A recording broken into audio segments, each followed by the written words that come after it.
곡식과 새 포도주와 기름은 내가 그에게 준 것이요 그들이 바알을 위하여 쓴 은과 금도 내가 그에게 더하여 준 것 이거늘 그가 알지 못하도다.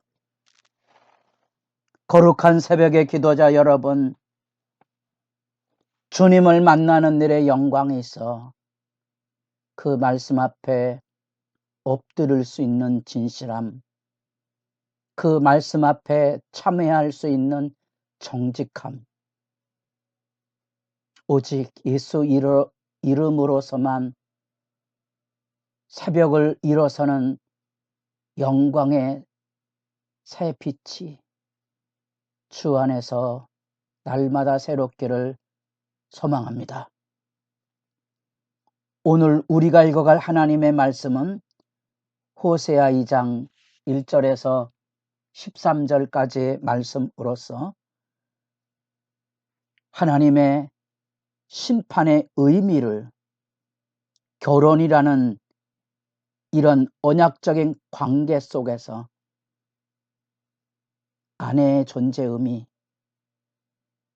결혼의 의미에 대한 이야기를 지금 반문하고 사랑으로 맞아주는 이 명령 앞에 서 있습니다.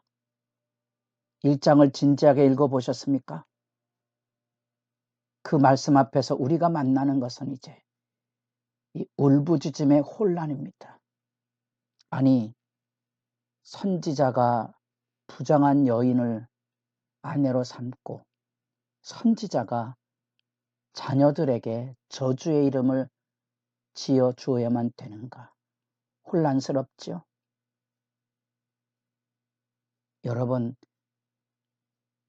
하나님이 이 땅에 멸시천대를 받으며 십자가를 지고 가는 것이 여러분들에겐 어떻게 이해됩니까? 그게 가능합니까? 그런 무능한 하나님을 여러분들은 어떻게 받아들이고 있습니까? 그 혼란스러움이 지금 1장, 2장에 나오고 있고요. 어제 나타난 이스라엘 백성들이 이 북왕국 여로보암 2세를 중심으로 해서 강력한 국가를 형성하고 경제적인 부강을 이루면서 온 사회가 예레미야가 말했던 발정난 암나기처럼 에스겔이 증언했던 바알과 아수르나 이런 제국들을 향하여서 어떤 방도로든지 무역과 조공과 숭배를 통하여 수단 방법을 가리지 않고 경제적인 부강을 이루려고 하는 정치적인 안정을 얻으려고 하는 그 비참한 갈구를 지금 이 고멜이라는 아내를 맞이하는 선지자의 심령 안에서 역사 속에서 실제로 구현해내고 있는 단락입니다. 그런 점에서 이것은 역사적인 사실이어야 의미가 굉장히 큰 거죠. 아마도 이 부분이 잘 이해되려면 저주의 이름을 붙여주고 1장 10절에는 회복에 대한 얘기가 나오고 2장 1절에 이제 너희 형제에게는 암미, 이제는 내 백성이라. 너희 자매에게는 루하마라, 이제는 긍휼히 여김을 받는다. 히브리어의 로암미, 로루아마 1장에 나오는 이 이야기는 아주 강한 부정어입니다. 더 이상 내 백성이 아니고 더 이상 한토록 때 긍휼도 없는 심판이 임할 것에 대한 이름이 바뀌어지고 또 2장 2절에는 너희 어머니와 논쟁하고 논쟁하라. 이건 법적인 고발에 대한 얘기거든요. 법적으로 죄악상을 고발하고 수치를 드러내겠다는 의지이거든요. 그는 내 아내가 아니요 나는 그 남편이 아니라 그가 그의 얼굴에서 음란을 제하게 하고 그 유방 사이에서 음행을 제하게 하라. 혼란스럽지 않습니까? 왜 이 길을 가야 하는지. 아마도 이런 단락은 우리말에 오쟁이 지다라는 말이 있습니다. 아내가 바람이 난 현실 앞에 남자가 결혼 생활을 유지할 수 있을까에 대한 이야기입니다. 아마도 아내가 바람난 것은 아니지만 6.25 전란 속에서 포로가 되어서 실종자 명부에 올라 남편이 다시 돌아오지 않는 상황에 아내가 그만 남의 남자가 되어 있는 겁니다. 죽음의 포로 수용소도 넘어서 생리발을 뽑아가며 살아남기를 원했던 김수영 시인은 실제로 부산에서 다시 그 아내를 만납니다. 4년 만에 찾아왔지만 자기 선배의 아내가 되어 있는 겁니다. 여러분들이 호세아서 1장 2장 여기 혼란이란 말을 이해하면 그래서 그 아내를 데리고 다시 서울로 돌아옵니다. 사랑할 수 있을까요? 그 죄와벌이라는 1963년에 김수영의 시에 보면 이런 이야기가 나옵니다. 그러나 우산대로 옆헌내를 때려 눕혔을 때 우리들의 옆에서는 어린 놈이 울었고 아마도 멀쩡히 극장에서 가족이 나들이를 하고 와서 벼랑간 아마도 울분이 솟아올랐는지 우산대로 아내를 두들겨 패고 참회하고 절망하는 남편의 아우성 읽어보시고 여기 이 이야기에 다가오실 수 있기를 바랍니다. 그러면 충분히 호세아서 2장을 이해하게 될 것입니다. 그들의 어머니는 음행하였고 그 어머니를 비롯해서 여기 여인들이 마치 하나님의 백성이 바알을 쫓아 헤매듯이 나는 나를 사랑하는 자들을 따르리니 그들이 내 떡과 내 물과 내 양털과 내 삶과 내 기름과 내 술을 내게 준다 하였습니다. 우리가 디모데 후서에서 보았던 것처럼 뒤틀린 사랑이죠. 자기를 사랑하고 돈을 사랑하고 쾌락을 사랑하는 실제 모습이 여기도 그대로 나옵니다.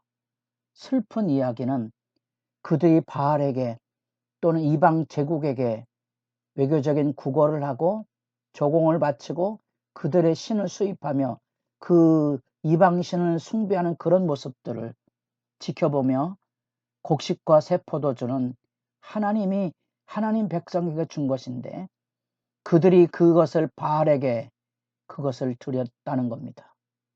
하나님이 주신 것을 바알에게 드려서 바알이 준 것으로 생각하고 살고 있다는 이 혼란스러움을 아십니까? 어떻게 해야 되죠? 아까 김수영 시인의 이야기를 들었습니다. 아프지만 사랑을 유지하였을까가 언제나 물음표입니다. 그 김연경 여사가 나중에 그 여러 가지 글들을 이제 남기긴 했지만 마음에는 여전히 그 비극이 담겨져 있습니다. 사람의 목말라 죽음의 골짜기를 건너왔는데 내 아내는 그 자리를 지키지 못하고 남의 남자가 되어 있는 그것도 선배의 남자가 아내를 삼고 있는 그 비극적인 현실 어떻게 이해할 수 있을지 하나님이 이스라엘 백성에 대한 마음이 우리로 눈물로 받아들이게 되고 우리가 디모데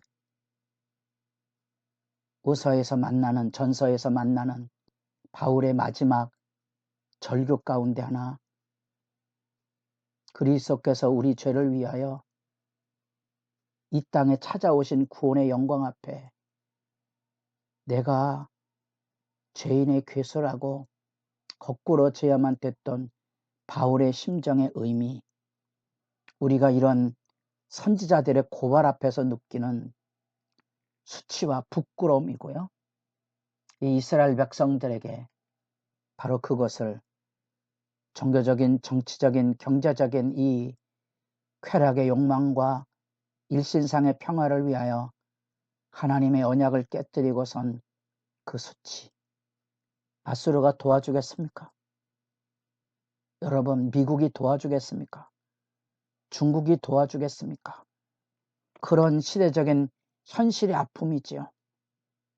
혼란한 이 죄악상 앞에 하나님은 하나님 편에서 여전히 언약을 지키고 사랑할 수 없는 자를 사랑해야만 되는 아픔을 호세라는 선지자를 들어서 역사 속에서 그 아픔을 가슴앓이 하듯 앓고 경험하게 해줍니다. 그 선지자 안에서 이런 죄가에 대한 심판과 더불어 언약의 여전한 사랑으로 혼란스러움으로 방황하는 울부짖는 삶의 모습이 여기 담겨져 있습니다. 범죄한 죄가를 치러야 되지 않겠습니까? 여러분 어떻게 생각하십니까? 여러분들이 시편을 통하여 이스라엘 역사를 읽어보면 이스라엘 백성이 바로 출애굽한 그날부터 하나님 앞에 범죄하는 자리에 떨어졌음에 대한 반복적인 탄식과 절규와 아픔이 소개되어 있습니다. 죄가를 치러야 되겠죠. 결국은 북왕국은 아수르로 인하여, 남왕국은 바벨론으로 인하여 포로로 끌려가야 됩니다. 그 너머를 향한 이 죄가를 넘어 사망의 음침한 골짜기를 넘어가서 하나님의 사랑이 주어집니다. 이사야 40장, 그 손에서 베나도 형벌을 받았다. 베나도 형벌을 받았어요. 대가를 치렀기 때문에 이제 구원의 날이 온다는 겁니다. 그것이 거친 하나님의 사랑입니다. 심판을 넘어서 이루어질 구원의 희망. 여러분도 말씀 앞에 엎드려서 한참을 울부짖어 여러분의 죄가에 대한 정직한 고백 이후에 하나님의 용서와 사랑을 만나는 복 있는 시간이 있기를 바랍니다.